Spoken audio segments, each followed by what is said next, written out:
नमस्कार।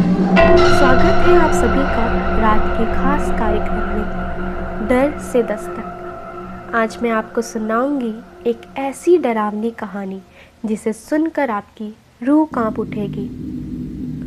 महाकुंभ का नरबली तांत्रिक। रमेश और दीपक महाकुंभ में घूमने आए थे।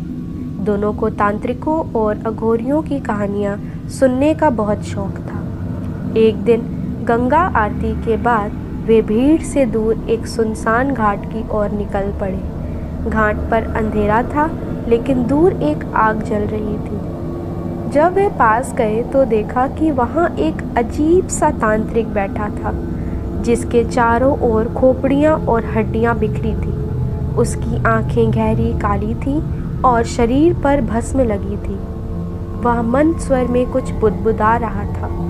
दीपक ने हंसते हुए कहा, अरे रमेश, देखो, ये तो वही भूत प्रेत बुलाने वाले बाबा हैं। तांत्रिक ने धीरे से सिर उठाया और ठंडी आवाज में कहा, तुम्हें नहीं पता कि तुमने क्या किया है?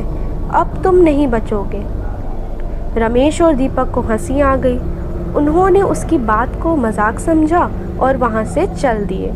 लेकिन जैसे ही वे वापस जाने लगे, उन्हें एहसास हुआ कि रास्ता खत्म हो गया था।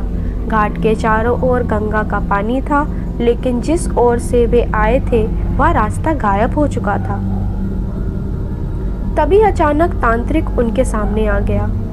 उसने जोर से एक मंत्र पढ़ा और दीपक की आंखों में झांका। दीपक जोर से चीख उठा और बेहोश होकर गिर पड़ा। रमेश डर के मारे कांपने लगा। तांत्रिक ने मुस्कुराते हुए कहा, यह महाकुंभ केवल पुण्य कमाने का स्थान नहीं है। यहाँ हर 12 साल में एक नरबलि दी जाती है और इस बार वह बलि तुम्हारा दोस्त बनेगा।